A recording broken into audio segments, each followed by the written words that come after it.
Même au Stade de France, témoin cette petite impro en attendant le début des épreuves d'athlétisme, elles ont vraiment la danse chevillée au corps.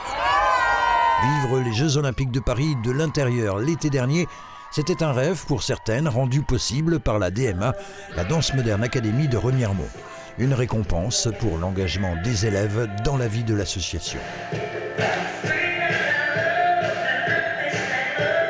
Car plus qu'un club, la DMA, c'est également une organisation de plus de 400 adhérents qui met un point d'honneur à impliquer les jeunes.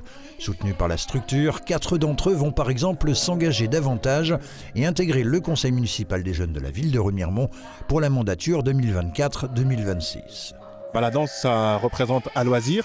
Et nous, on a souhaité en tout cas axer la danse vers quelque chose qui amène vers la cohésion sociale, vers le lien social, et aussi sur l'autonomie et l'émancipation des jeunes. Et on pense que tout cet accompagnement et toute cette bienveillance et toute cette ouverture culturelle va leur permettre plus tard d'être des individus intégrés dans la société. On va mettre tout de suite les mains en haut.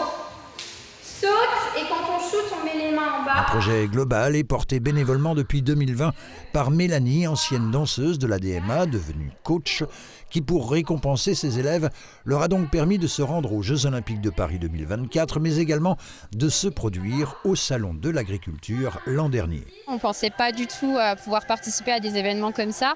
Et déjà de voir un effet de groupe, de la positivité, de voir que, voilà, qu'elles peuvent aller pour certaines la première fois à Paris, vivre des expériences uniques comme ça, c'est chouette à voir. En tout cas, de les voir s'épanouir là-dedans, c'est chouette. Pour moi, c'est un peu mon moyen de m'échapper, etc. Parce qu'on peut tellement raconter des histoires avec notre corps, nos sentiments, etc. Cap désormais vers de nouveaux objectifs pour ce groupe des 12-16 ans qui vient d'être présélectionné pour participer à la première édition des Trophées Grand Est. Avec 1 500 € pour les premières structures à la clé, il faudra attendre la fin du vote citoyen le 7 novembre et le verdict le 23 novembre prochain lors de la journée Grand Est des associations et bénévoles à Metz.